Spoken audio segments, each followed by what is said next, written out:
Tim Walz threw Kamala under the back of the bus. Come on, that was clever. While this isn't the first person to get f***ed by someone with the last name Blue, in an interview with Glasses So Big They Tell Everyone I'm Liberal.com founder, ladies and gentlemen, the Semi-Daily Night Show with Gary TV, your host, Gary. Tonight's ceremonial first pitch, and please welcome the President of the United States. We did it, Joe. just making sure you're paying attention. Welcome to the Semi-Daily Night Show. Tesla protests have broken out across the nation, and as someone who owns a decent amount of Tesla stock, I'm about to join them. Elon has accused ActBlue, a Democratic group, for paying protesters to protest in front of Tesla dealerships. While this isn't the first person to get f***ed by someone with the last name Blue, Jesus Christ. Don't underestimate how much time angry liberals have on their hands. Now, the right has had a level-headed approach to all of this.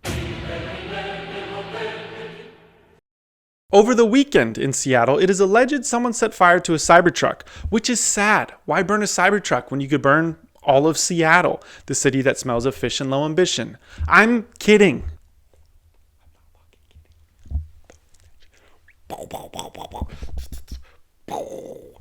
Nagasaki. It is still undetermined how it started. While it's fun to think secret-funded groups are doing this, the only thing less honest than a politician are car salesmen. And unlike a cool-looking Tesla, fire insurance exists. But that's not the only bad part of this week. His SpaceX rocket blew up, and like his tweets, the debris is spread everywhere unwillingly, and we all have to hear about it. Tesla stock is also down 45% this year, but hopefully he's locking in, carrying the boats, and fixing all this, and not doing interviews or tweeting too much.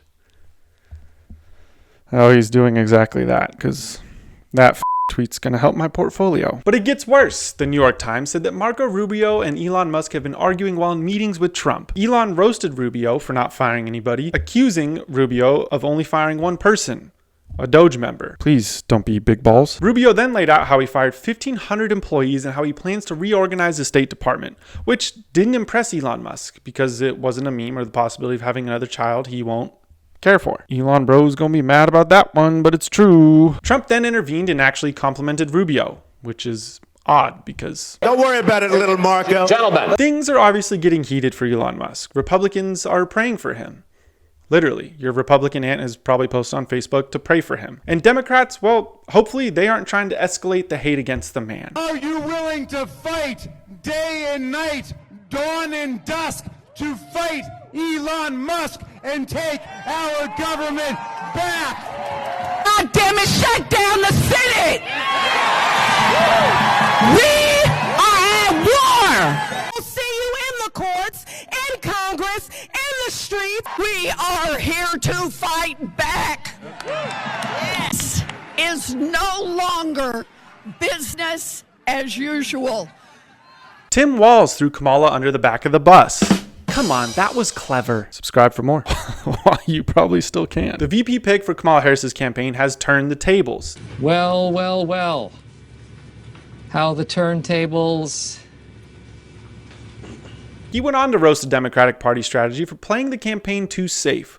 Well, yeah, you people had to play it safe. Kamala has the speech of a college kid trying to fill the word count of an essay. And you were as entertaining as watching bread in a toaster. Kamala aides have admitted that they didn't want Tim Walz to outshine Kamala. In an interview with Glasses So Big They Tell Everyone I'm Liberal.com founder, he said that they will have to take big swings and even propose universal health care, and stems from somebody that could actually give Democrats a fighting chance, Bernie Sanders. But when Tim Walz was asked who was the leader of the Democratic Party, he played it safe and said, the voters are, and then hinted at a potential 2028 presidential run.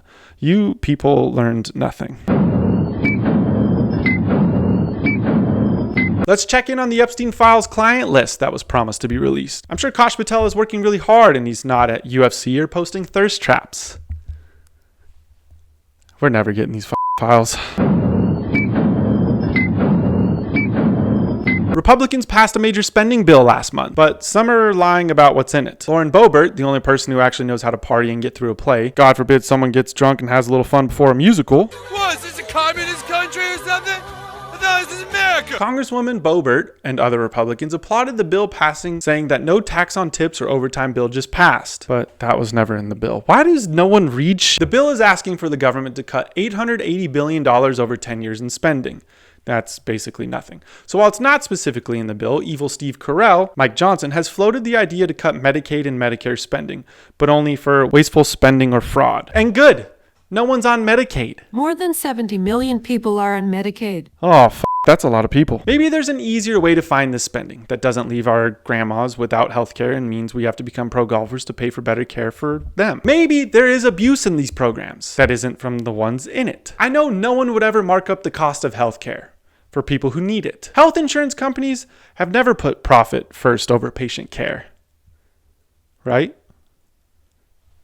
Right? Right? Health insurance companies make billions of dollars off Medicaid and Medicare. $213 billion in 2016 alone. That's 1/4 of the cuts needed right there. And you're probably asking, Dude in Bucket Hat, do you have any credentials to talk about this? I actually do. I was an EMT for 3 years. I showed up when you called 911. Terrifying, I know. I worked for a company that had to change its name to Symbiosis, which sounds like a disease, because it was caught scamming Medicaid and Medicare. Why don't we stop the abuse there instead of having to put our grandmas into a living home where they'll be abused? I'm gonna get a noise complaint in the morning. You would think Congress cares about this, since being a grandma and a criminal is the only job requirement to get this job. But they don't! Because they all get mass amounts of their money from healthcare industry and insider trading. Sorry, I don't want to bring the vibe down with all of this horrible cost talk. After all, you can't put a price on being an American. President Trump floating the possibility of a $5 million gold card as a pathway to American citizenship. The president telling reporters... You can. It's somewhat like a green card, but at a higher level of sophistication. It's a road to citizenship for people. And essentially people of wealth or people of great talent, where people of wealth pay for those people of talent to get in, meaning companies will pay for people to get in and to have long-term status in the country. The Trump administration has begun targeting a Palestine protest leader. This comes after the Trump administration has pulled $400 million in federal funding to Colombia for pro-Palestine protests, because even free speech costs something when dealing with Israel. Oh, Jesus, I'm going to get in trouble for that one. The Department of Homeland Security entered a student residential building to detain Mohammed Khalil for the protests he led. And he has disappeared since then. His lawyers and 8-month pregnant wife all don't know where he is. And he's still not been charged with a crime. He's just disappeared like all of the Epstein files. This comes as the Trump administration has decided to crack down on anti-Semitism, even using AI to go through students' social media for what they determine as Nice. I'm sure the US surveillance tools won't overstepped. It's not like this has happened before. After all, we want people in this country to act like a patriot. Patriot Act, if you're not getting what I'm putting down. This is a sad state of affairs. We could be cracking down and deporting people who actually deserve it, like on-the-street interviewers, people who watch anime, or the most deserving of all of Seattle.